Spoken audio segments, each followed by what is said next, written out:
Very good evening, everyone. A very warm welcome to today's webinar on Pharmacovigilance, Career Roadmap for Biotech, Pharma, and Healthcare Aspirants. Very good evening, everyone. A very warm welcome to today's webinar. So, just give me a minute. Career Roadmap for Biotech, Pharma, and Healthcare Aspirants. So, I can see so many of you are joining. Very good evening, Om. Very good evening, Bhanu. So yes, finally the webinar has started. So are you all excited for today's webinar? Understand. Is there something else I can help with? Are you all very much excited for today's webinar? Please give a thumbs up. Please give a thumbs up. Something else I can help with?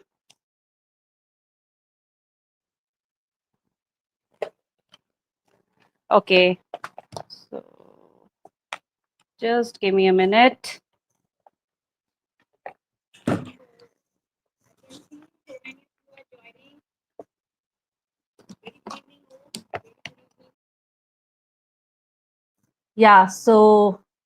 Really apologize for the inconvenience, everyone. So I'm Dr. Tanushree and I'll be your host for this webinar. So the purpose of this webinar is to give you a clear understanding of pharmacovigilance, its growing importance in biotech, pharma, and healthcare, and to guide you step by step on how to build a successful career in this field.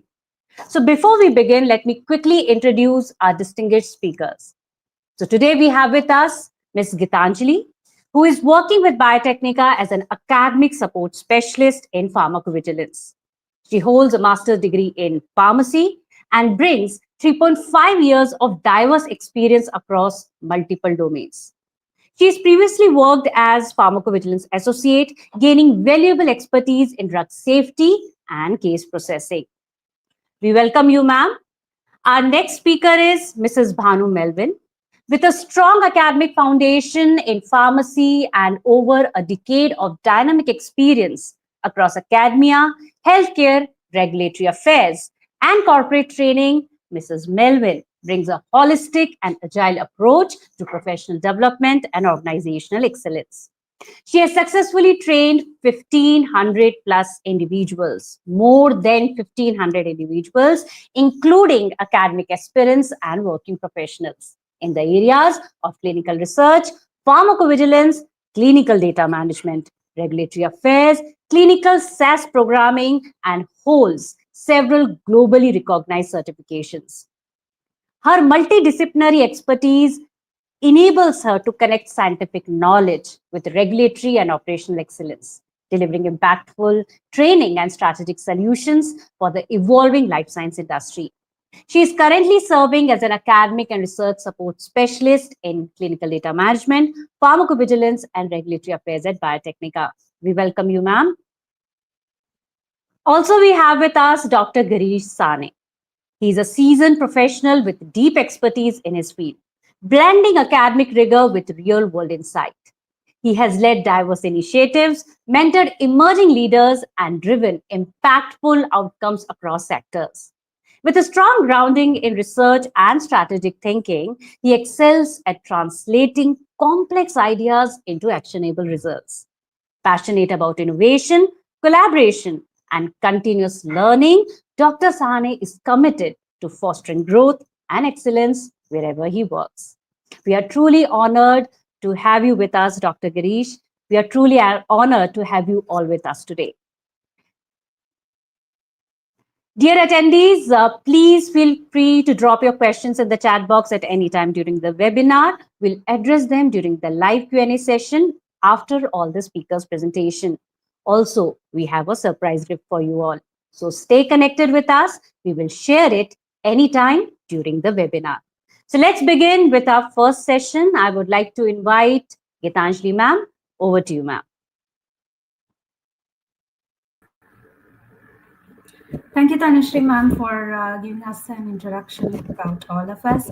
And thank you for hosting this webinar. So I will be starting the webinar today. So let me share my screen.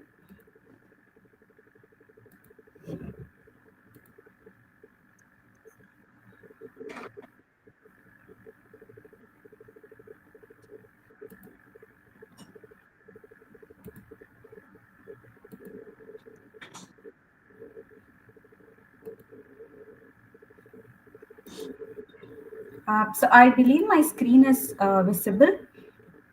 Yes, ma'am, it's visible. All right, yeah, thank you. So, welcome everyone, and thank you for joining us on this session. So, today the webinar is going to be about pharmacovigilance career roadmap for biotech, pharma, and healthcare and life science aspirants. So today's webinar is going to be all about understanding pharmacovigilance. So how it works, what's the story behind pharmacovigilance, so how it is shaping the industry, the pharma industry or the healthcare industry, and the job opportunities. So which is currently available, or let's say which is currently in trend. So today it is going to be about a career path which is both impactful and a professionally rewarding career. So understanding pharmacovigilance. So today we will discuss on. I will be discussing on these topics. That is overview of pharmacovigilance and why it is important in today's world, and what are the key roles in pharmacovigilance. So we will break it down depending on the sectors, and what are the salary expectations depending on the experience, and also few emerging sectors. And finally, I'll be discussing on the market trends, the current trends, and the career growth opportunities. So let's begin with the official definition, we can say, which is given by WHO, the definition of pharmacovigilance. That is, we call it as the science and activities relating to the detection, assessment, understanding, and prevention of adverse effects, or let's say adverse events, or adverse drug reactions, or it could be any other medicine related problem, like any product related problem, or it could be a vaccine related problem as well. So, why pharmacovigilance is something which cannot be negotiated? So, why it is important in today's world? So, there are four main reasons for its importance. The first one being patient safety. So, this is the first ethical imperative or the importance we give. So, for patient safety comes first, whatever the drug may be, so it has to be safe for the patient. So pharmacovigilance is all about protecting the patient safety and public health. The next one is regulatory compliance. So this regulatory compliance, it cannot be an optional one. So it is a kind of a legal backbone, we can say, which is a legal backbone, which is the supporting for pharmacovigilance. So here, there are many regulatory authorities like the FDA, EMA, or CDSCO, let's say. So they are maintaining a stringent safety monitoring procedures. So all the companies, all the pharma biotech companies are mandatory to follow all the regulatory guidelines to keep their products safe in the market and also safe to the patients. The third one is about the risk benefit profile. So, one thing what pharmacovigilance follows is that always the benefit of the drug has to be more when compared to the risk.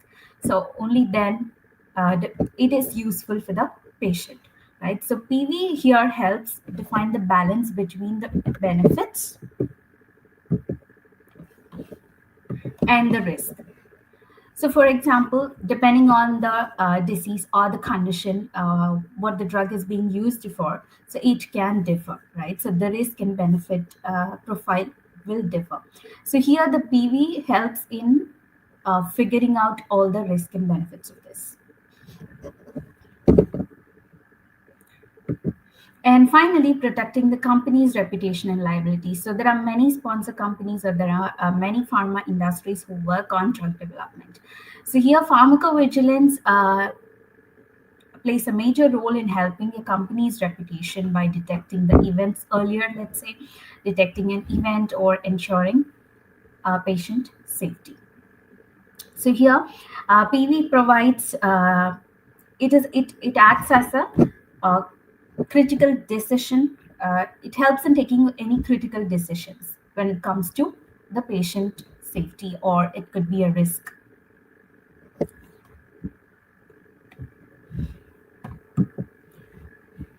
So here I'll be discussing on three different sectors. So why in each of the sector pharmacovigilance is important. So the first one being biotech. So nowadays biotech industry is expanding in a larger scale. So and there are many advancements coming up.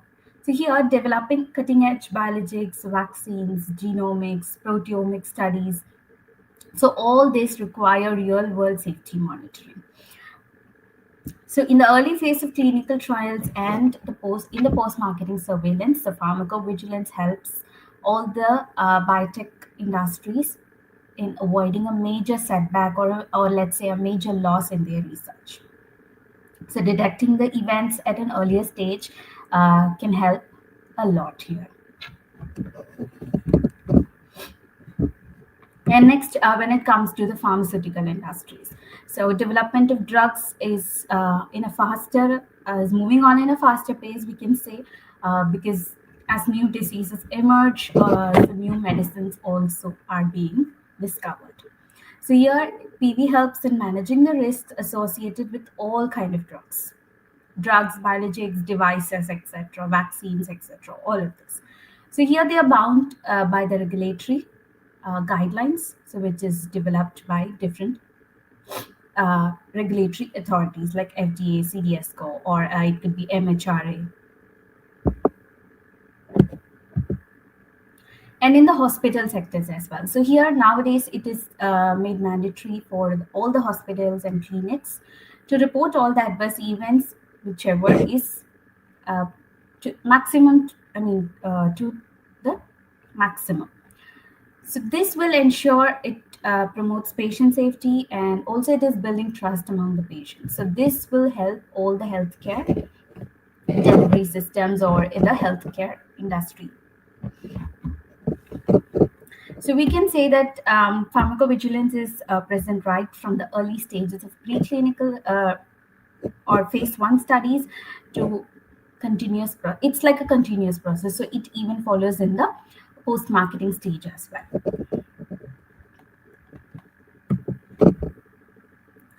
So now, so we will talk about few roles. So I will just go through few roles, what all is currently there in the industry. So there are few entry level roles, that is PV associate, or we call it as drug safety associate. And the second one is pharmacovigilance officer. So these are few entry level roles. Like we can say these roles are more suitable for freshers or people who are seeking for an internship role.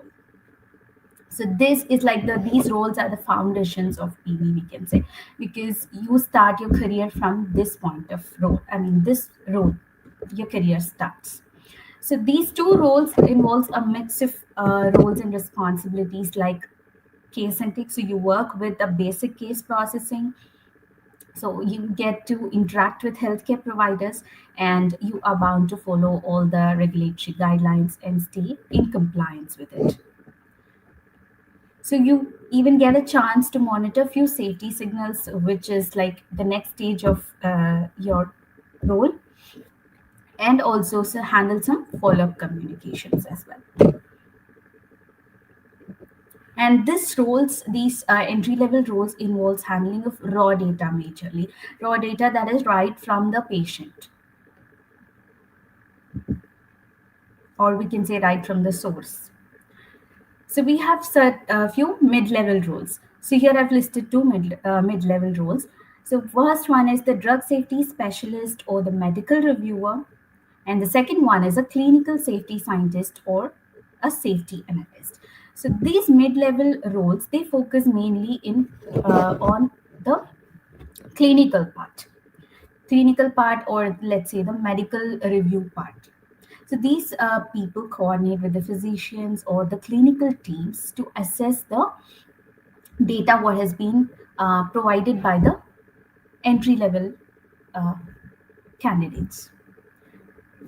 So these roles or this role involves providing medical input. So they are more into the review and the analyzing part, we can say. So they basically, from the clinical point of view, they analyze the trends or patterns if there's any new findings. So they are involved in analyzing of all these data. And they also write periodic safety reports, so which happens on a periodic basis from time to time, and also collaborate with global safety teams.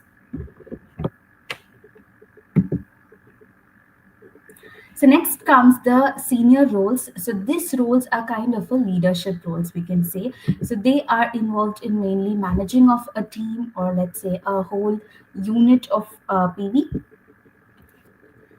and they are also involved in overseeing all the safety operations. So they don't I mean, these roles require definitely some years of experience if you have to land in such a role. So they are involved in designing the safety systems and also in compliance frameworks. The next role is the risk management expert or a safety governance lead. So this role mainly involves in preparation of the risk management plan or the documents, or they are involved in audits and inspections. And they also manage the cross-functional teams globally. So they are involved in connecting with different teams and coordinating the information among different teams. So talking about the salary expectation, so this is one major question, or one common question we get from every fresher or a graduate, right? So what are the salary expectations we can accept? So this is an approximate data what you can um, get from. So in India, basically, if we see, so for the entry level positions, so between, that is, if you're a fresher or you have an experience below 3 years, so your package is somewhere going to be 3 to 6 LPA. And for mid-level roles where you gain experience, so you work for some years and you gain experience, and your salary grows up to 6 to 12 LPA. And for senior level roles, so which can take 7 to 8 years of experience, so your salaries can range between 12 to 30 LPA. So this status, I mean, this data is for the current, I would say, for the current year or the current salary trend which is being there. So again, this varies depending on your location, the locality where you're working from, and your expertise and your skill and your knowledge, and also the organization, I would say, if it's a small scale organization or big CRO or a core company. So the same way, when we talk about salaries in abroad or any international MNCs you work for, so this I've given the data in dollars, I could say. So for an entry level role, so the salary ranges somewhere between $60,000 to $80,000. So I've given the calculation in Indian rupees as well. And from mid-level role, it ranges between 90,000 to $1,20,000. And for a senior or a leadership role, so the range is between $1,30,000 to $2,00,000. So this is an approximate data what you can expect when it comes to salary.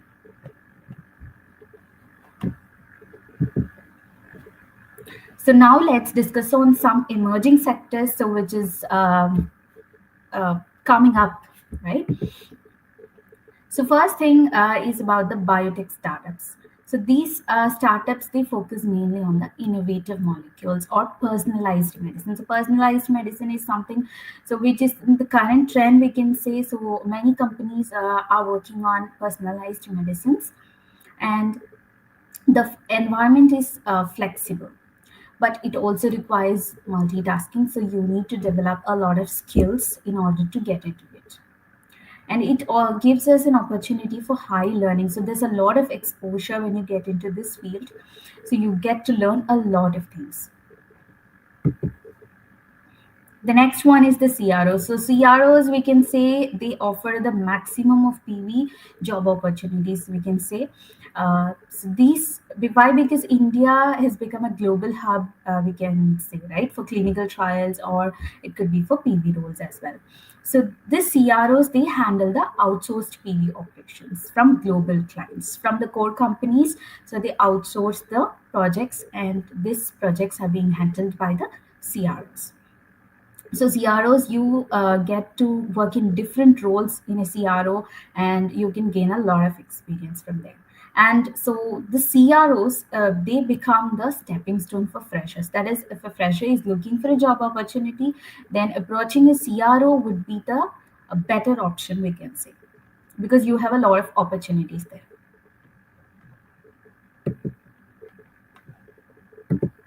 And next one is the regulatory agency. So even PV role also is involved in a regulatory authority or agency. So it's linked, interlinked, right? So national and international bodies like CDS, CO, FDA, EMA. So everywhere you will find a PV role. So they work in mainly framing of policies, inspections, and audits, etc. So next one is the big pharma companies. So they have this big pharma, or we can say the core companies. So they work on structured teams, so having advanced tools, and you get global exposure as well. And they work on more complex databases. So you have opportunities for a leadership and research roles majorly in the core companies. So additionally, so here we can say nowadays the digital health or is growing up, digital health solutions, or let's say wearables, and AI driven. So artificial intelligence is playing a, big role nowadays in pharma and healthcare as well. So it's opening up a lot of new roles we get here. So roles related to data science, data analytics, or programming, let's say. So all this are giving up new roles as well. So uh, the next topic is about the market trends and the career growth opportunities. So here in India, why the PV industry is growing so fast is because of the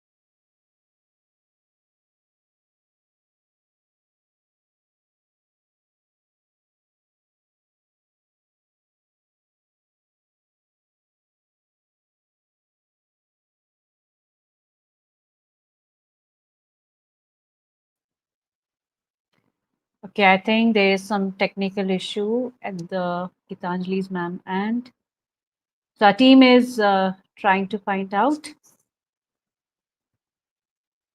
Meanwhile, you all can post your questions in the chat.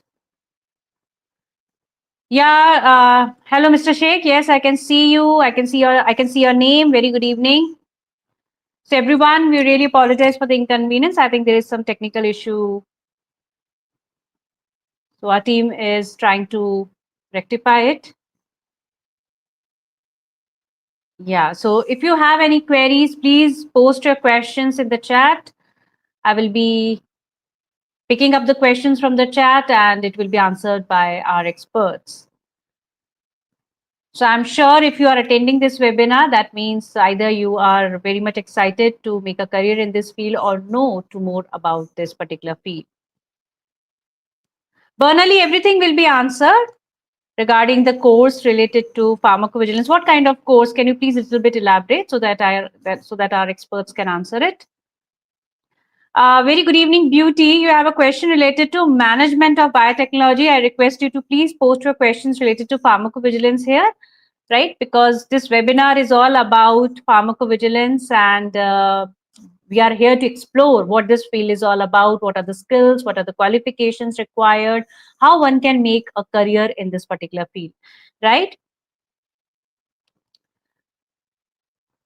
Yeah, very good evening, Brinda. Okay, I will be talking about it in the end, Bernally.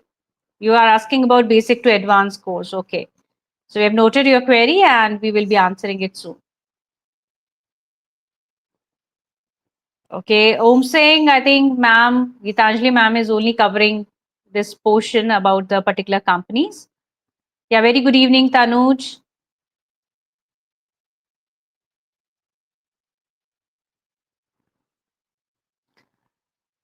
So I'm really glad to see so many queries in the chat and I must appreciate you all for actively participating in this webinar and posting your queries. So soon we'll be picking them, and it will your all queries will be answered. So Q&A session we will be having in the end once all the sessions presentations are over. All the speakers presentations are over. All the 3 sessions are done. After that, we'll have a Q&A session. Yeah, I have noted your query, Mr. Sheikh. It will be soon answered. So before we continue, I would like to know how many of you want to make a career in pharmacovigilance? Can I get yes as an yes or no as an answer in the chat?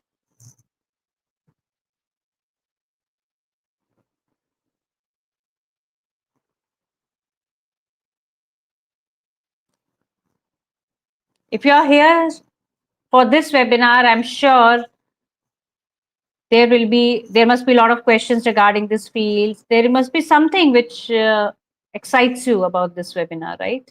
About this particular field, right?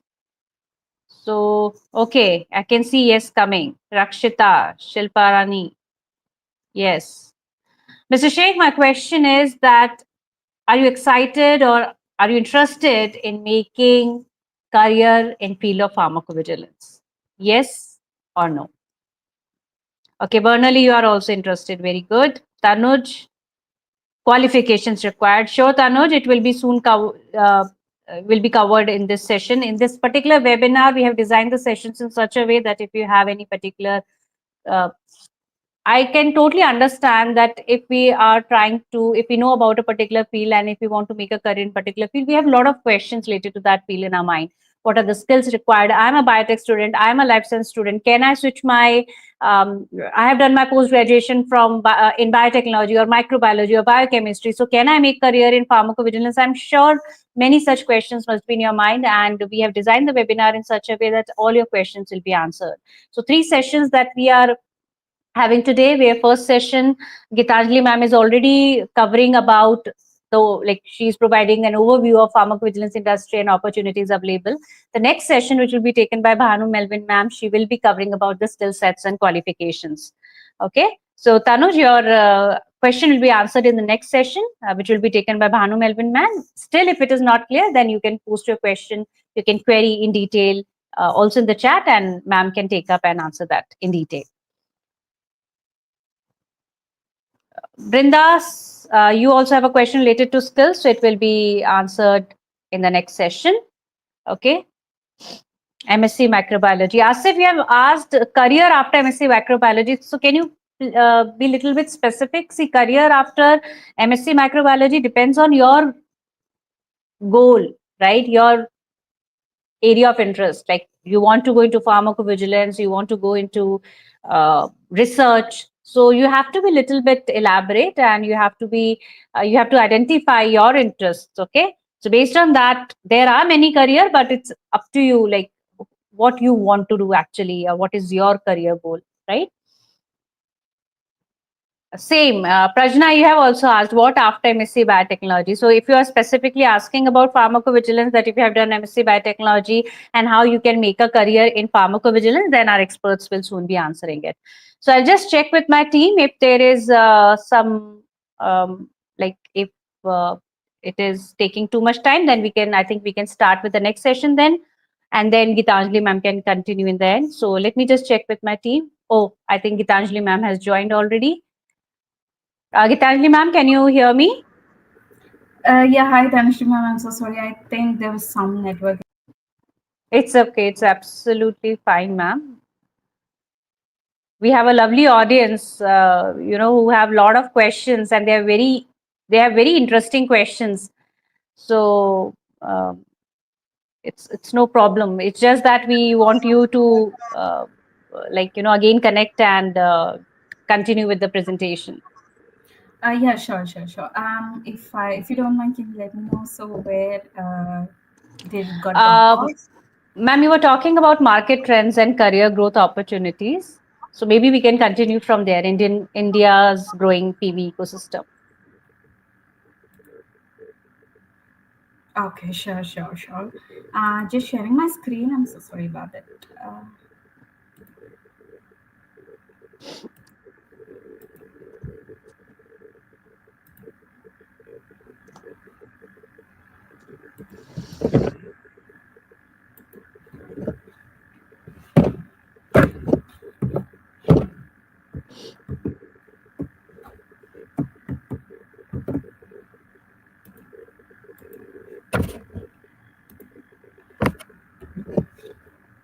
All right. So I believe it should be on this slide. Is it? Yeah, exactly, ma'am. Please continue. Oh, all right.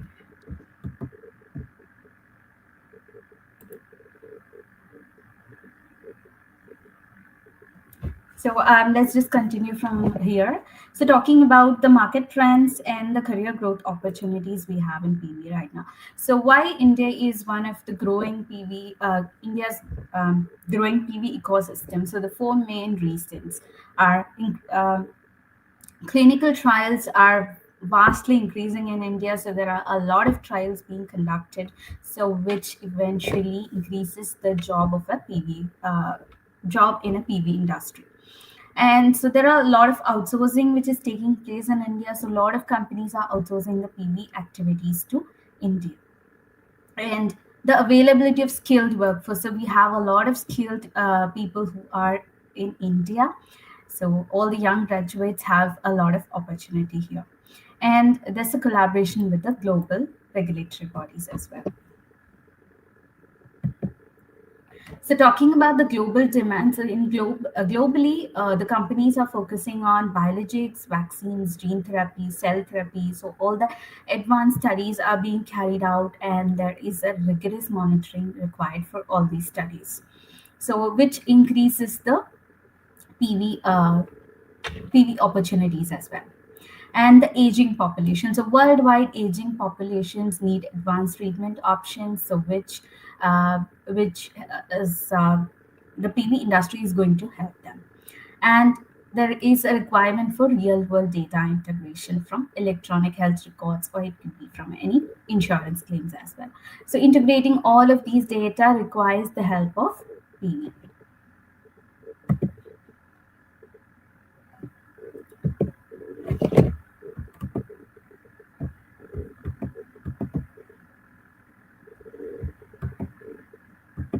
So, talking about the global market trends, the global market report. So, what is the current industry or the market size, we can say? So, if we see the last year, that is 2024, the report or the size was reported to be 6.16 billion.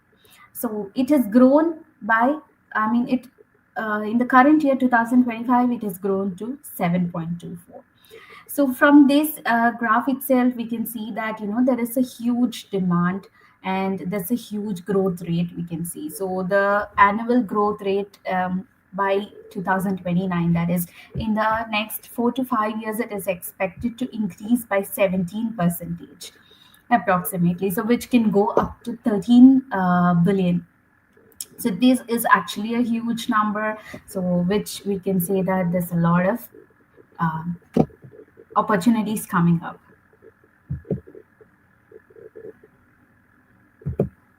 So I've just listed a few technology trends which are being taken up by the PV industry. So the first thing is AI assisted case triage, which is that artificial intelligence is being used in the case processing as well.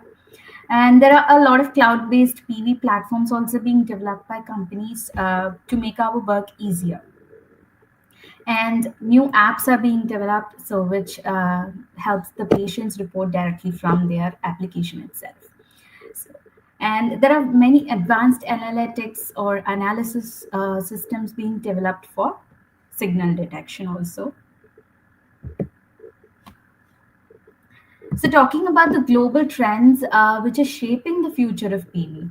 So, this are few trends. So, which might come up in the future and is going to transform PV.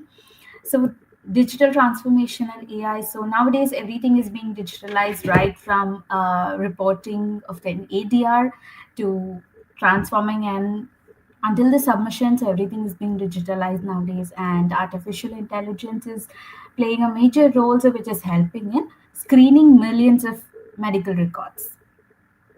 So this makes the process faster, And the data nowadays is being focused mainly on the patient. So it is becoming patient centric more. That is collecting data directly from the patients. And also it is nowadays people are relying more on the real world evidence. That is collecting data right from an electronic health record from a hospital, or it could be from an insurance claim as well. And countries nowadays are focusing more on strengthening their regulations. So every day we can say there are new regulations being implemented or implemented. So this is increasing the global regulation as well. And specialization. So there are a lot of expertise and specialized roles nowadays available. So, for example, roles in oncology, or it could be in gene therapy as well. So, specialization is a plus here. So, concluding here, so we can see that so PV has a very structured and a very stable career growth, we can say. So, it is crucial. It is crucial for the pharma industry or any healthcare industry. So we have a lot of opportunities right from a pharma company to a biotech, CRO, even in the IT sector as well. So here, so we are more relying on digital health. So learning a lot of uh, new health related certifications is definitely going to help you. And so this is from my end. So I am handing it over to the next speaker. And thank you all, thank you everyone, and thank you Biotechnica for hosting the webinar. Thank you so much, Geethanjali ma'am, for providing such comprehensive overview of pharmacovigilance industry and opportunities available and even the global trends. So it's time for the next session, everyone. I would like to invite Mrs. Bhanu Melvin ma'am. So over to you, ma'am. Thank you. Thank you for the great introduction. And very good evening, everyone. I hope my screen is visible to all. Can I please have a thumbs up from you all if you can? Ma'am, could you please confirm if the screen Yes, is yes, ma'am. It's visible. Yes. Yeah. So I would like to keep it short because already you guys have shown your patience. So now let us get into the second stage of this webinar. That is, we are talking about the career opportunities or the skills that you guys really need to have. Be a fresher or an experienced person, or you might have an experience from a different background as well. Yes. So we'll be looking into that. And today we are in the pharmacovigilance webinar. So I'll be discussing about the skill sets, the qualifications. I think some of you have this questions about, I have this qualification, this is my graduation, am I eligible or not? So you will be cleared after this webinar. So how to build a strong profile for a PV career. So we know about what are the requirements, what and all you do in your entry levels and all. So I will be talking about, or in this 15 minutes, we'll be discussing how to build your profile in a much stronger way. If you're a fresher, how to build that. If you are a mid-level person, how to build that. And if you're an experienced person, how to build that. Already we have understood that pharmacovigilance is not a single activity. It is a set of activities, as very clearly explained by Ms. Geethanjali. So there are only few points that I'll be highlighting here.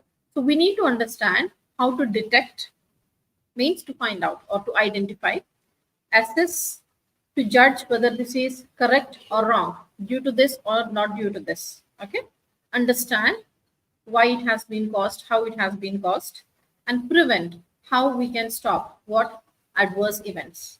Adverse events means when you take a medicine, you have to get a cure, or you need to prevent something that is causing harm to your body. But instead of doing that, that particular medicine is causing some different effects which you are not satisfied, you're not comfortable with that, right? Like you're having severe vomiting, severe headache. These might be some of the very normal adverse events. So we look into these areas. So this is the main job roles that pharmacovigilance is looking at. Why there is a huge demand? Clinical trials are growing like anything nowadays, especially with more number of new medicines required, with more number of new diseases, of course. We need more number of clinical trials happening. And we can see a small matrix of this one. This is a few statistical data that has been taken from WHO and from the clinicaltrial.gov sites from India. So we can see the global clinical trials that have been registered since 2000 till 2024 were 4,91,000. This is globally recorded data. And if you can see, the clinical trials in the year 2023 in India were around 50,000. By the year 2025, that number has been outgrown to around 80,000 plus. Why only in India? Because as per the WHO, it has been said, or there is an analysis from the WHO that during COVID, the clinical trials have taken a high surge across the globe. But even after COVID, in India, the clinical trials are going at the same pace. There is no reduction in the clinical trials in India because this is a diverse land and there are a huge number of opportunities to conduct clinical trials. So whenever you have clinical trials, you have adverse effects. Wherever there is adverse effects, you should have a strong team looking into the adverse effects. So at that time, you need to have a pharmacovigilance profession. So one thing I would like to just make it very clear here. Pharmacovigilance, if you want to have a pharmacovigilance career, understanding about clinical research, how the clinical trial happens is also one of your skills. You need to carry this knowledge to get into pharmacovigilance. So again, this is also like we conduct the clinical trials in multiple phases, phase 1, phase 2, phase 3 and all. So phase 1, approximately there are 823 and this is only for the year 2025. And the clinical trials of phase 2 that have planned to start in the year 2025 was approximately 1,102. So that is also a huge number. So we can see at different stages of drug development, the trials are happening. So this work is happening continuously. And most commonly done studies are on oncology, cardiovascular system, and CVC. Yeah. Now, preferred qualification. So this is some of your question. So here is your question. Yes, you can just go through the educational backgrounds. Be you from life sciences, MSc, biotechnology, microbiology, biochemistry, whatever it is, you are an okay to go. Be it pharmacy, B Pharm, M Pharm, regulatory affairs, pharmacology, be you from any background, especially from this, you're also okay to go.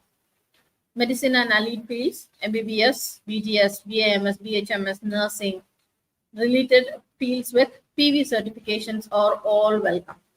In short, if you are a person from a life sciences background, you're all welcome to get into PV.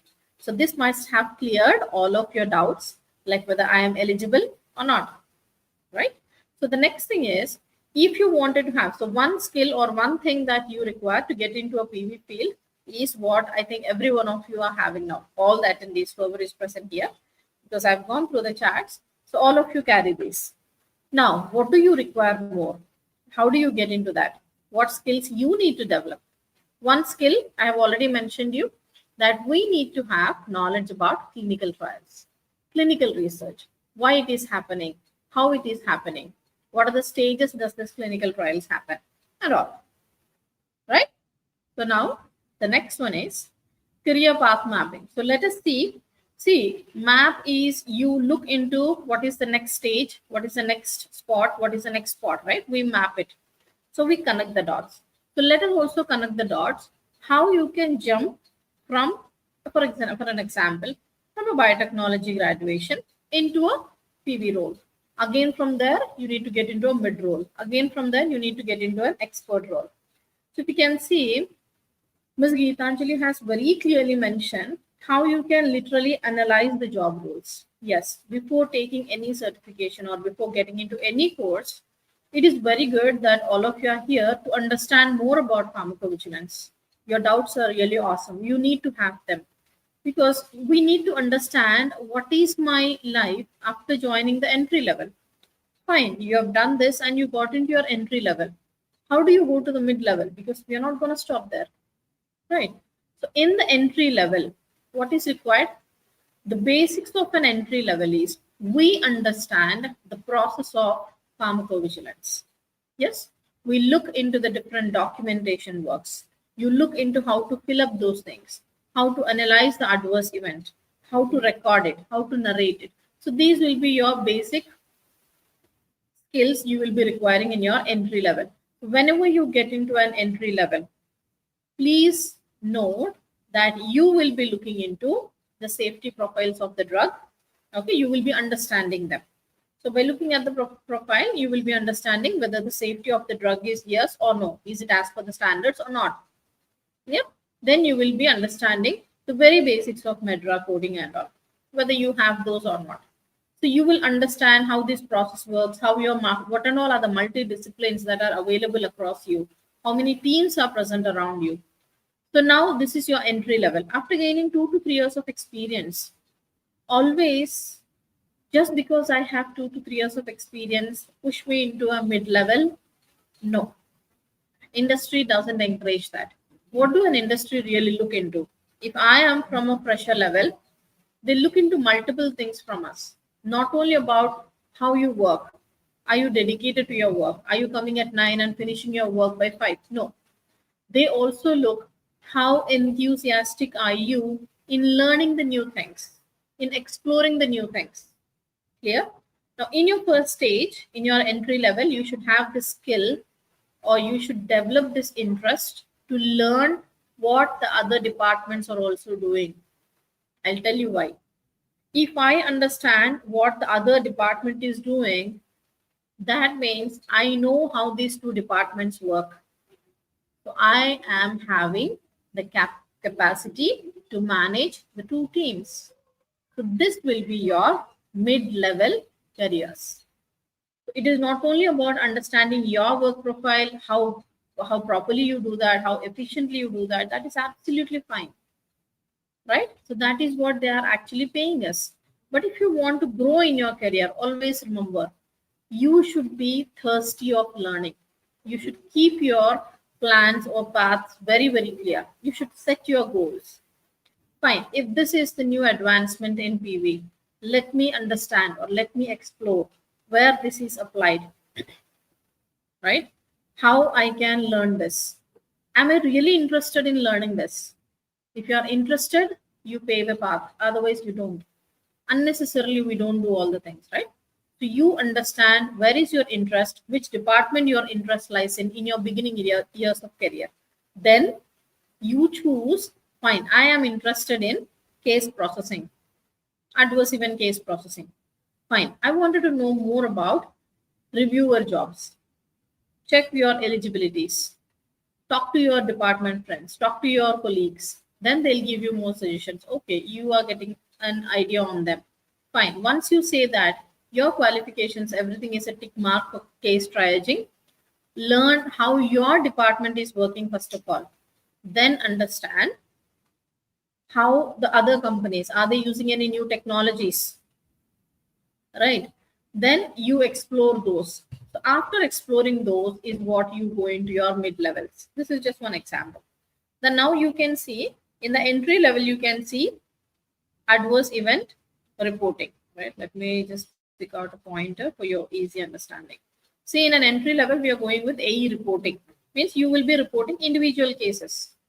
But can you see in the mid-level aggregate reporting? Aggregate means you combine all the reports and you make an individual report or a single report for all the similar cases and then you submit. For a single molecule, by different reporters, you have this number of cases and you are submitting it to the regulatory authorities. Means your skills have increased. You know how to handle multiple reports and compile them into a single document. You can summarize the adverse events. Signal detection.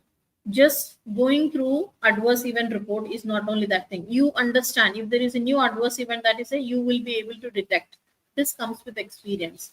And not only with experience, you're widening your search. Your intellectual thinking has been increased on how to identify the new signals. Yes, you're capable to go into the next level of your career. Then you go to an expert level. In an expert level, you will have to have leadership skills because you will have to manage multiple teams. For that, you will have to know how multiple departments work, what and all they do, where and all they can go wrong. You will have to talk to them. You will have to manage your clients. You will have to handle your teams. You will have to guide your teams. Like this is the way you need to work in order to finish your task. So this is the way you need to do those. So you can see here, this is a qualified pharmacovigilance professional global safety strategy. Now you are not restricted to one country. You become global. You need to know what is happening in the other regions also, how the pharmacovigilance systems are working there. So always, if you want to grow in your career, keep it in your mind, be open to learn, open to absorb the knowledge. For that, get into an entry level, plan your career first. Which department I need to go, because it's a different set of activities we have seen. Pharmacovigilance is not a single activity, right? Then the next thing is some of the technical skills we need to have, yes, because technology is everywhere now. There is there is nothing without technology, right? So even this pharmacovigilance data is also managed in some databases, which is almost related to computers, some of the computer terminologies and all. Yes, if I want to grow, and if someone of you might be interested in computers, then look at these fields: safety database management. There are multiple tools for that, like Argus, RSG, Viva Vault Safety, Oracle Clinical. All these are some of the tools that we use in pharmacovigilance for database management. So you can go with them. You can improve your career. So this is how you do. You go into your entry level, and then you plan your career, and then you take the next, you learn the next thing, and then you jump. MEDRA coding. This is Medical Dictionary for Regulatory Authorities. So whenever an adverse event has been reported, you need to know how to report it, which term I need to use. We cannot use any term that we want. There is a standard terminology that has been set, and if we follow them, all the adverse events across the globe will be unified. Yeah, so if you learn MEDRA, you're also learning the global terminology of medical terms. Case processing, end to end, from starting of the case, from receiving the case till processing and submitting to the regulatory authorities. You will be handling the case, narrative writing. So these skills you get on experience. Yeah. So the next skills will be signal detection and risk management. Yes. So these signal detections, you get it only with a good amount of experience, because you're going to identify which was not present till then from an adverse event report. Right? Like you have a drug molecule A, and the serious side effects of that drug molecule is your palpitations maybe. But this drug on long-term use was also showing kidney failure. Some cases were being reported, and this particular kidney failure was not reported during a clinical trial. Why? Because in a clinical trial, this drug, the patients are getting exposed to the drug molecule only for a short duration. On long-term use of this molecule, it is having kidney failure. That is a new signal. So you should have that thing to detect it. So that comes with, of course, experience and huge skill sets and your interest to learn the new things. So these are the different EMA, the European Union. How do you do that? You do it by ultravigilance, FAIRS for US. And these are some of the tools how you report your adverse events. Aggregate and regulatory reporting. Timely, you will have regulatory submissions. From time to time, you will have to submit your adverse event reports to the regulatory agencies. If we do not know about the timelines, if we do not understand whether that adverse event is serious or it is normal, under which category do we categorize them? We don't know. So that is where we fall short in our skills. So this is what your team lead checks in you. By seeing an adverse event, if you are able to know that this has to be gone under PSUR, periodic safety update report, this has to go in your developmental safety update report, then you will be noticed and you will be promoted to the next levels. So another skill we need to develop is take the responsibility, own your tasks. When a task has been given, take it as yours. Try to know everything about that. Knowledge of global guidelines. Always keep yourself updated with the global guidelines, what is happening. We have beautiful ICH guidelines, and they have been updated on the site every time. GVP modules we have, FDA and EMA requirements also we have. This GVP module is the module which will be submitting for European regulatory agencies for the individual case study reports.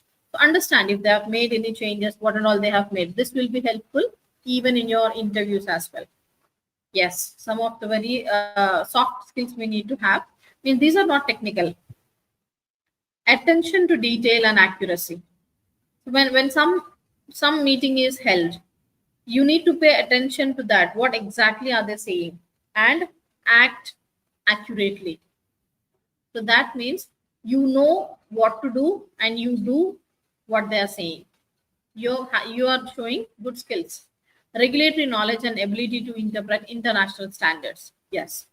So regulatory language is not that okay for everyone to understand. But if you are able to do that, you are one person or one step ahead than your colleagues. Analytical thinking for evaluating safety signals. Yes. As said, the new signal detections, case triaging, whether understanding that adverse event is highly important to be notified very quickly or not. So these are all the analytical things. Strong communication. Sometimes you will have to deal with your clients. Sometimes you will have to talk to them. If you're not in a position to communicate, how you will communicate with your team even after years of experience? If your communication is not reaching your colleague, how will they understand what you're saying, or what tasks are you assigning? How you will be able to lead a team? How you will become a team lead? The strong communication skills. It's not about your accent. It's about communicating so that the other person is able to understand what you're telling. That's it. Time management and adaptability to changing regulations. So if there is a change of regulation, we all will say, oh no, these regulations always keep on changing. This happens, that happens. Remember, the regulations are changing to improvise the pharmacovigilance domain. So regulations are for good. So always try to take regulation changes in a positive manner. It's not that easy. It's not that happy to do that, but still we will have to take it in that way. You being a senior behaves in that way, then what about the other team members? So always have that. Tomorrow, if you are a team member, if I'm getting sad because of my extra work done because of the regulation changes, how will my team respond to that? In the same way. So always think yourself in the next level and then you take your tasks. Yeah. So the next thing is, in order to all these things, all these comes with an experience, right? So in order to get into the entry level, some of the things can really boost up your graduation certificates. That are global certifications you can have on pharmacovigilance. You can have pharmacovigilance certificate program from BIA, then pharma train program from PV modules, drug safety and PV certification. So these will validate that you have taken pharmacovigilance certification, you understand what happened in pharmacovigilance, you have the basic knowledge about that. So this is what the industry is working, because before they used to take the people and then they used to train, but now the industry is looking for people who can understand everything. Even though they don't have experience, they need to understand everything, so that training them, the company will not be wasting a lot of time, or they may not be wasting a good amount of resources. So that is where these certification courses will really help you. Saying that just having a certification course will not be helpful in getting a job. You have a certification course, it's an extra add-on you have.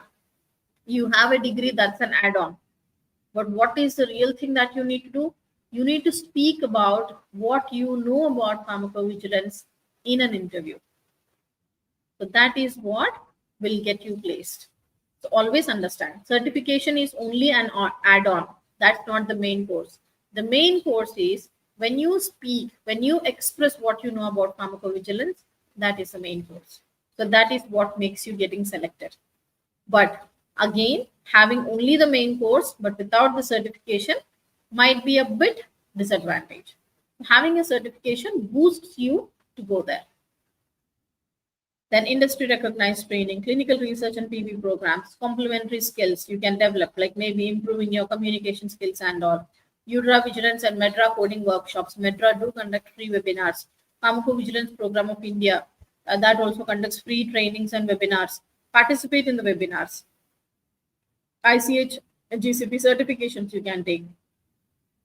So these are all something that we can do, attending a free webinar, sitting at your home at your convenience, sitting in front of the lab for 1 hour, understanding the concepts, write it in your resume or in your CV. That boosts your resume. So academic preparation, focusing on pharmacology and regulatory modules is really important. Then hands-on training on safety databases. If you can really get into the hands-on training projects for PV, then that is really good. Otherwise, at least try to have theoretical understanding of those. At least one certification try to have in pharmacovigilance from a reputed institute. So even here at Biotech also, we have multiple courses on pharmacovigilance. So you can please go through the website as well for that. Then the networking, attend PV webinars. If you're a fresher and if you're someone having a career gap sitting at home, attend the PV webinars conducted in multiple platforms, in LinkedIn and everywhere. And that will help you to gain more knowledge about that. Continuous learning process, exploring the sites, the main sites like ICH, EMA, and aggregate reporting, how it happens in India and in the US fairs and all, and keep your skills and knowledge growing and growing. Global career opportunities, pharmacovigilance is not only restricted to pharmaceutical industry, it is also there in biotech firms, contract research organization, regulatory authorities, hospitals, and academic institutions. So you select a firm, understand about your firm, and prepare for an interview according to that. So that is how you pitch your companies. So the career opportunities are not so narrow, they're so wide. So it only requires your 2 steps of getting a certification and understanding about PV and delivering the main course along with the add-ons. It is not a recession resistant. Pharmacovigilance continuously keep on growing because adverse events are there in the market till any drug molecule is present in the market. And there is no time that there is no drug molecule available in the market, right? People continuously take medicines. And also remember, pharmacovigilance is not only for the new drug molecules, it is for any drug molecule that is existing in the market. So pharmacovigilance is a continuous process that happens. And every country is trying to strengthen their pharmacovigilance regulations so that they can be streamlined and more amount of adverse events can be detected and they can be resolved. Opportunities increasing due to rising clinical trials. Yes, this has been already discussed. So number of clinical trials are just rising. So there are huge opportunities continuously for pharmacovigilance. Yes, and because we have technology, it is good to understand or to forecast or to predict how AI is going to take pharmacovigilance, or are there any chances for this one?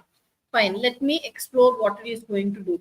At least have an understanding about that, especially natural language processing. Even we need to feed into the AI what to understand in pharmacovigilance, that is natural language processing. So we can even try to get that. But again, plan how you need to do that, when you need to go into that. Then use of automation in literature, advanced safety databases, and cloud-based PV systems like Argus, RSG. So these are the tools that we need to explore and understand. So for fresh graduates, even though you might have experience in different field, but still you will be a fresh graduate in pharmacovigilance, gain practical experience with case processing and aggregate reporting early. You might not get it without having a job, but at least have a good theoretical understanding about that. Focus on database trainings, Medra coding. In case if you have any free trainings, free webinars available, don't miss those opportunities. Seek mentorship, participate in workshops, webinars, certifications for your more career opportunities.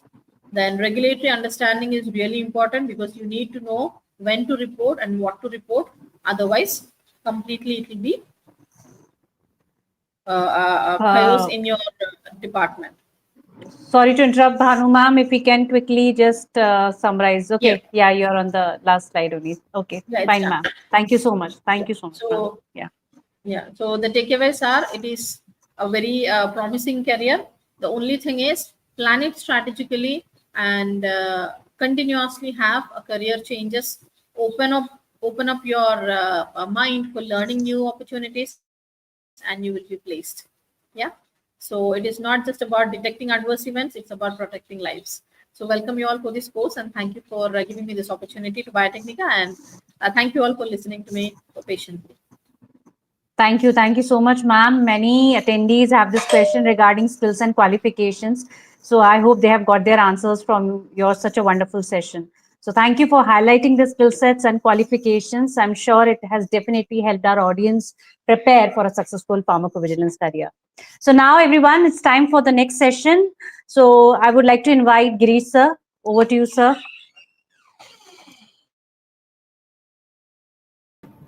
Yeah, good evening to all. Give me a minute or so. I'm just sharing my screen.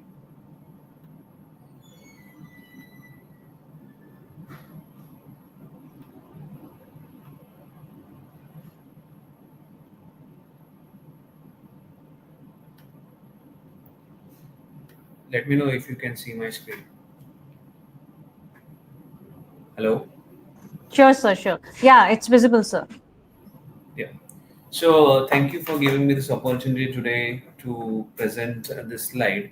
So what I will do today is I will try and summarize both the speakers because they have elaborated uh, all the relevant points as far as pharmacovigilance is concerned. So I will try and put some additional points to what they have already said. So first and foremost, when you talk about pharmacovigilance, pharmacovigilance is nothing but to monitor what the drug is doing to the patient, because each and every drug will have some or the other side effect. There is no drug in the world which you can consider as a safe drug. It will have some or the other side effects. You might have come across medications wherein you must have taken in your lifespan, where you might have seen some adverse event in the form of pill, which is accompanied by the medication. If you're taking a cough syrup or maybe you're taken any tablet, you might have received a pill along with it. So this pill is generally developed with the help of pharmacovigilance data, right? So, what makes pharmacovigilance an attractive career choice? Yeah. So, first and foremost, as I said, patient safety. So, to ensure that from an MH perspective, MH is a marketing authorization holder, to ensure that the medications which they make are safe for patients so that there are no legal obligations onto them. Second part would be safety of the patient. The drug is made for treating the patients, not to harm them. So that is the second point. And third point is most important point is most of the adverse event or side effects are preventable.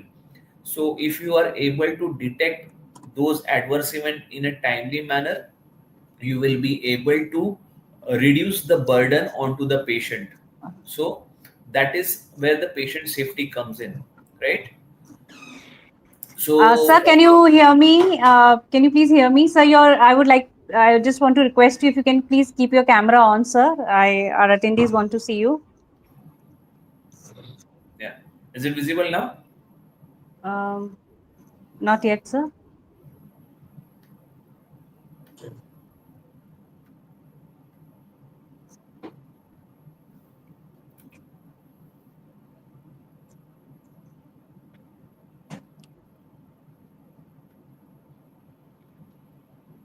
Uh, yeah, it's fine, sir. But yeah, absolutely perfect, sir. Thank you so much for considering our request. Thank you so much. Okay. So as I said, patient safety, I've explained patient safety. So since it is important for patients, it is important for MH. So it becomes very important to have regulations around it. So regulators require MH to have obligation to monitor their products so that the drug is safe and effective for the patient. So because that is the primary goal for any MH as well as the regulators. The second thing which makes it attractive is because there is a global reach.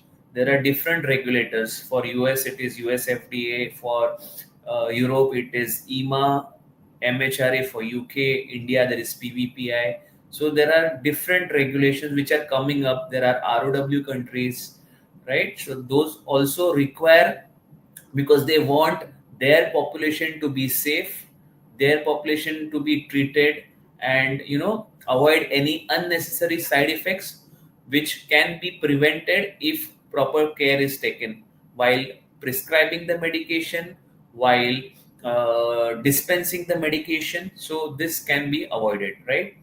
Furthermore, since regulations make them a mandate to do this activity, and they keep on changing as per the data is available, so there is a continuous learning which is always there when you are into pharmacovigilance. So it will never be a boring job opportunity, because the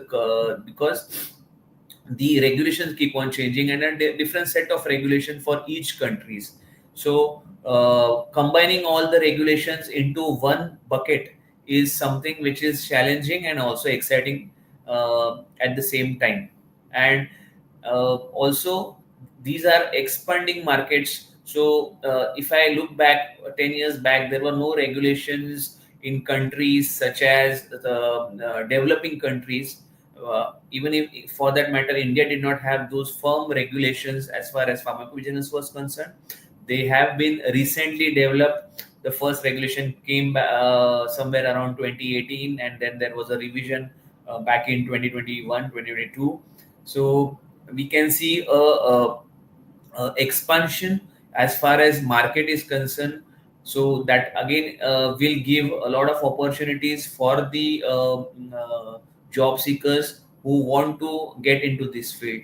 And there are diverse pathways. So diverse pathways is nothing but uh, you can pick and choose what pathways you want to consider. So something called as PV operations, where you actually look into day-to-day activity, which may be limited to safety data exchange agreements, XCVM that is nothing but managing the product dictionary, managing. So there is something called as call center as well, wherein you pick up the calls, you talk to the patient, you respond to their queries. There is a mailbox management, wherein you again all the queries which come in through mailbox, that can be managed via operations. Right, then there is special scenario, the special departments which already the team has discussed. So it is signal detection, risk management, there is aggregate reports. There are multiple diverse paths where someone can choose from those paths as well. And there is something called as quality management system. So this is a field wherein you become a QA, a quality assurance person, who basically is an auditor who audits the processes and makes sure that everyone is following the standard operating procedures and the regulations which are published by the regulators. So these are different verticals one can choose. So since because of this diversity, it makes it a attractive career choice. Next slide is talks about how to get your first PV job. So this is a very common question, and according to me, I have interviewed multiple people in multiple organizations. And for me, if I'm looking for someone, I'm interviewing a person who is a fresher. What I would look into is the person having the background, which probably some of the speakers have already highlighted that. However, I look for confidence in what they have done in the graduation and or the post graduation field. So, for example, if the person is from a pharmacology background, and if he's a B Farm, I will look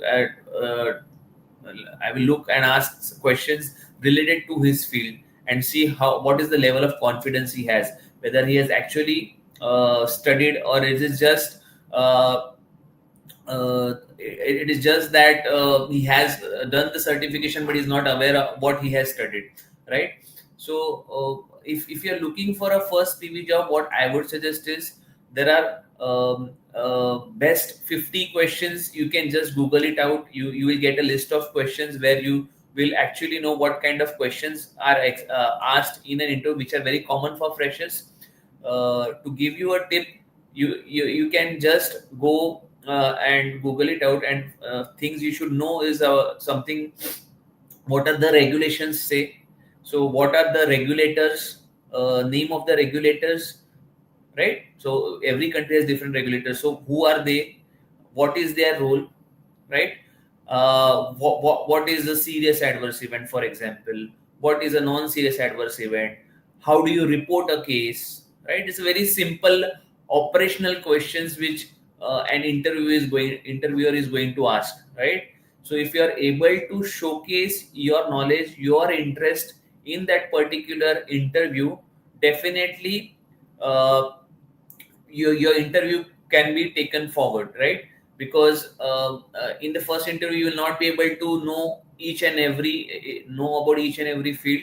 Your primary goal should be to know the basics, right? So if you are from a pharmaceutical background, you should know a couple of example about drugs. So for example, you know something about antibiotics, common side effects with those antibiotics, probably mechanism of action for those antibiotics. So that will help you to build your case. Okay. Second thing, as I said, you should know about regulations. So there are regulations which are available online. You can just Google GVP modules. There are multiple modules which are available. There is WHO certification, which is by the UMC, where you can just go there, read through the regulations, and also there are certification courses which are again free from UMC. That is something you can do. You can also do internships in pharmaceutical companies. You can contact them, and probably they can help you. There are walk-in interviews as well. And the most important skill set is analytical and detail orientation is something which is key for this particular role. So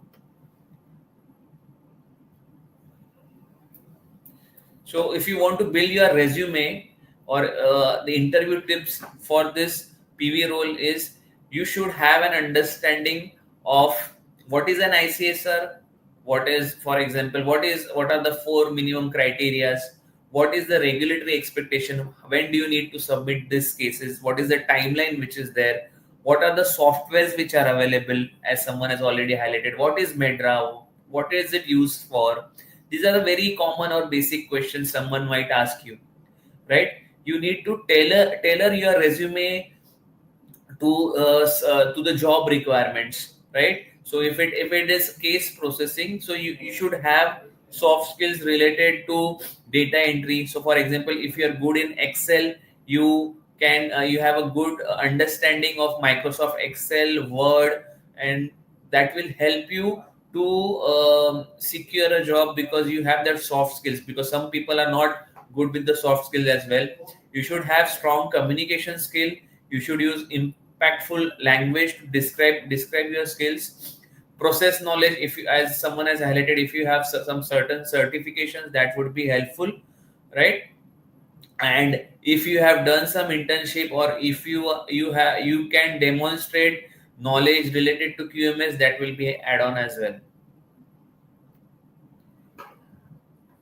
Another thing which will help you is to be doing networking and be professionally present over social media. So again, LinkedIn is a very common platform where you can connect with the experienced people, where they can guide you as to what career choice you might be taking.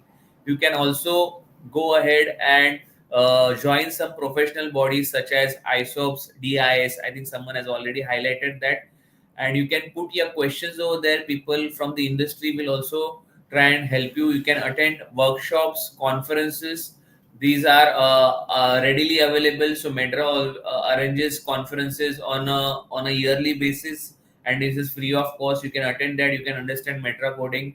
You can go for, as I already highlighted, certification course from UMC as well. This will also help you to build your professional career. How do you stay updated? So again, this is very critical. So regulations, as I said, regulations are pretty much readily available on the internet. All you need to do is search PV and regulations. You will get different regulations. These are available. You should read through this. You should summarize these guidelines. For example, there are GVP modules, right? There are around more than 12 modules available. So you can go and read those, summarize those, make an understanding out of it. Probably you will not get all the points, but however, the effort will be recognized. There are books on pharmacology which you can read, you can add on your CV as well. That also shows you are interested in that particular field. You can join the webinars which are conducted by ISOPs, WHO, and regulatory agencies also conduct training sessions on a regular basis. You can join online communities such as LinkedIn, ResearchGate, PV forums for peer discussion.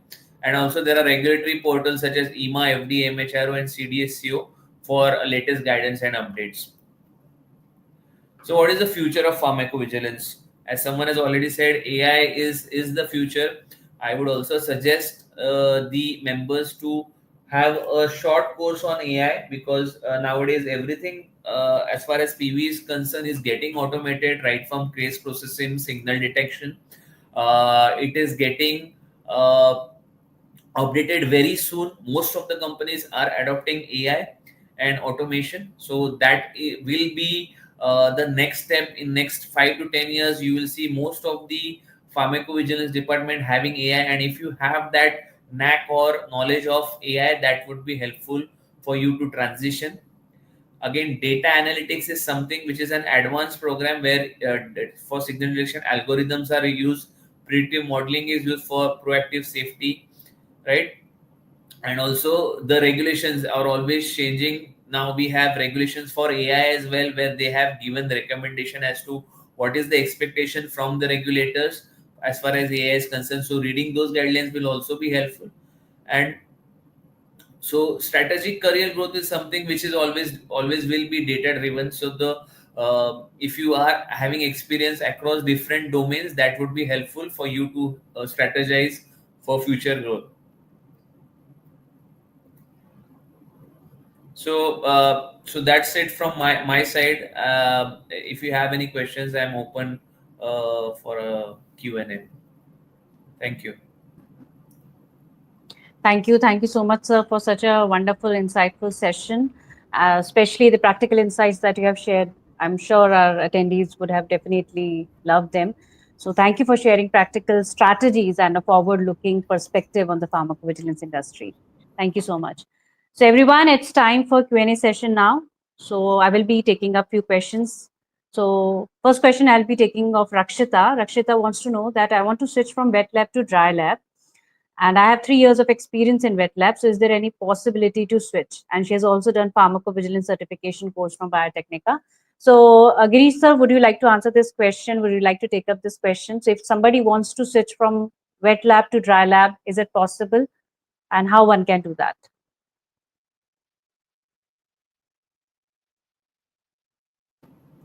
Can you come again from?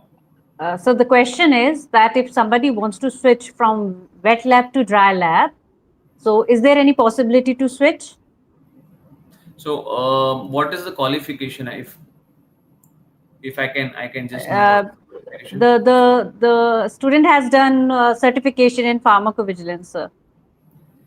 Yeah, you can switch. Definitely, you can switch. It all depends on how the interview goes, right? As I said, the basic skills someone is looking for in a PV professional would be primarily understanding of pharmacovigilance regulations, understanding of the basic pharmacology, what the drug does to the body, how does it act, and is it a adverse event related to the drug, or is it a medical condition? So if the basics are clear, I think pretty much you can switch to PV. Again, this should be your interest. Or if you want to go from a auditor's perspective, then you can also move to a QA role, where you can uh, go into the QMS element, right? And you can audit the systems, be a part of the audit universe, and audit the business partners, or do an internal and external audit as well. Okay. Thank you so much, sir. I hope this answers your question, Rakshita. Another question I'll be taking of Bernali. So Bernali wants to know that can we say pharmacovigilance is a part or specification of biotechnology? Geethanjali ma'am, would you like to take up this question? Yeah, sure. So in this question, so we cannot say PV is one of the specialization of biotechnology. We cannot exactly say that. So what I can give you is PV works alongside biotech and pharma and other life science related fields. So it is like it works alongside, they work simultaneously, only then a drug can be produced into a market. So it's like, for example, if I have to tell you, so in biotech, we come up with biologics, vaccines, or any biosimilars, right? So PV works in detecting or monitoring the areas which is produced by all these similars or vaccines, or let's say any biologic products. So it's like a it works alongside all the sectors. So we cannot say it as a specialization. So I hope that Okay. has answered the question. Yeah, thank you so much, ma'am. I hope this answers your question, Bernally. We have another question from Shilpa Rani. So Shilpa Rani has an experience of 2 years of experience in publishing industry. So she wants to know that if I join pharmacovigilance, will my publishing experience be considered or will I be treated as a fresher? Bhanu Melvin, ma'am, would you like to take up this question? Yeah. Hi, good evening, Shilpa. So, frankly speaking, any experience without having a pharmacovigilance hands-on experience.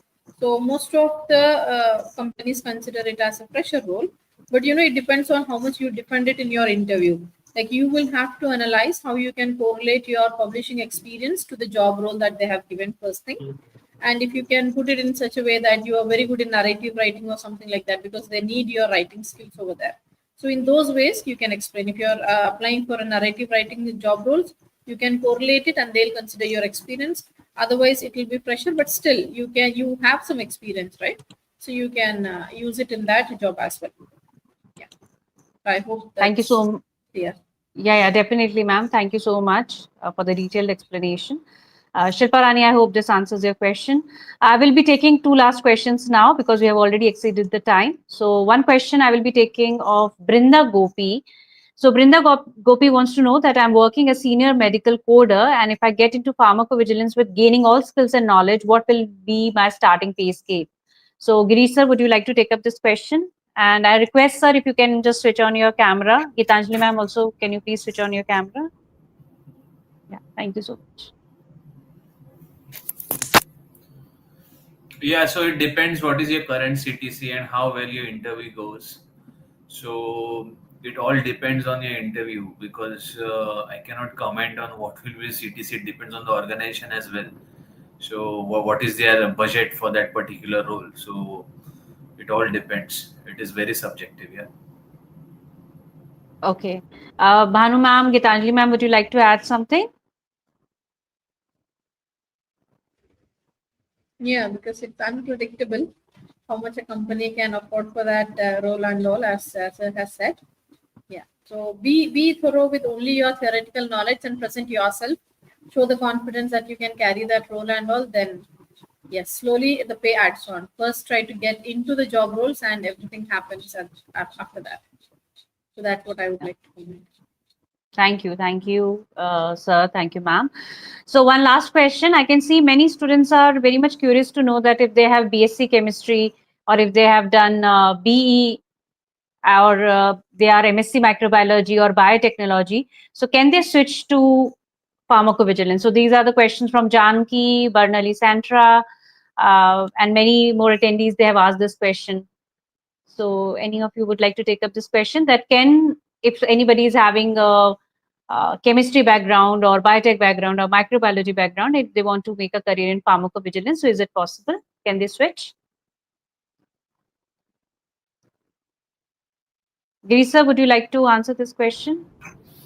See again, well, it depends from company to company. Some companies do not prefer, frankly speaking, biotech people because they do not understand pharmacology, and pharmacology is essential for pharmacovigilance. However, having said that, I have interviewed biotech people who understand pharmacology as well. They were able to, understand PV, how it works, and how a drug works, and what is the side effect. Or basically, they had interest in that particular topic. So that is something which is helpful. But if you look from a purely from a degree perspective, and if you are not having a knowledge of PV, then most of the companies do not prefer biotech. They usually prefer B farms and M farms. So, That is sir, from my. if they upskill themselves, like if they do some sort of certification course or some kind of, as you suggested, some sort of certifications or internships. So, in that case, I think it will it be helpful for them? it will be helpful, but again, as someone has already, I think one of the speaker already said that certification only is not important. It is the knowledge which you possess during the interview. If Correct. you are able to explain to the interviewer how the drug, or how, what is the mechanism, or how, what does the drug do to the body, and how you will prevent it, or what is your understanding of PV, that is always helpful. But if you are saying, no, I am from biotech, I have done this XYZ course, okay, hire me, no one is going to hire you if you don't have the understanding of pharmacovigilance, Correct. right? Absolutely So right. that is very important. Yeah. Yeah. Thank you. Thank you so much for answering this question, sir. Ma'am, would you, Geethanjali ma'am, Bhanu ma'am, would you like to add something? Yeah, Dr. Tanushree, I would like to add one more point on that one. Some countries also have specific requirements that they hire only pharmacy graduates for the pharmacovigilance role. Like in the GCC regions, you need to take certification and you need to get registered as a qualified PV person. For that, they accept only pharmacy graduates. So in those cases, then it's a no. So it depends on which area you are targeting, what is your future plans, where you want to be and all. But it's not a no in India. But again, it depends on how you prove yourself in the interview. Like you need to prepare the ground first and then jump into an interview levels. Yeah. Yeah, because So I can one see point. many life science graduates, they are very much interested in making a career in this particular field, right? And that is why this webinar we conducted to answer these questions, definitely, because if they want to switch the career, what all skills and qualifications they require.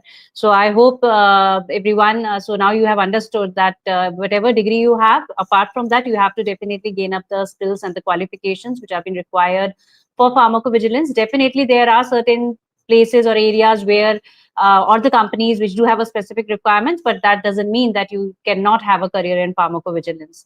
So with the right skills and right qualifications, you can definitely make up a career in pharmacovigilance. So with this, I think we have come to an end of the session. I know there are too many questions, but due to time constraint, I won't be able to take them. So I request the attendees, if your question is not answered, please mail it to csp@biotechnica.org. Our team will be happy, our pharmacovigilance team will be happy to answer that.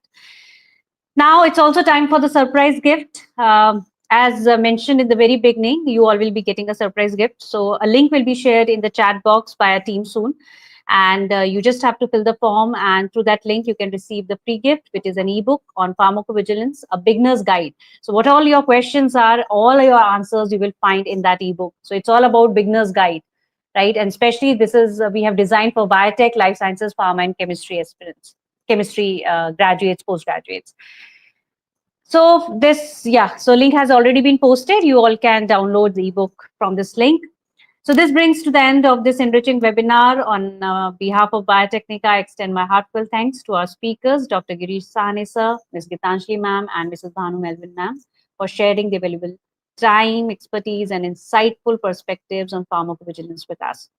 And even I would like to thank you all attendees for your enthusiastic participation. We hope this session has given you clarity on how to navigate your career in pharmacovigilance. Now, before we close, I would like to share an exciting update. Our new pharmacovigilance training batch starts from 6th October. So this program is designed to equip you with industry relevant skills and give you an edge in the job market. So we look forward to seeing you in the course and helping you shape a successful pharmacovigilance career. So thank you once again and have a wonderful evening ahead. Thank you.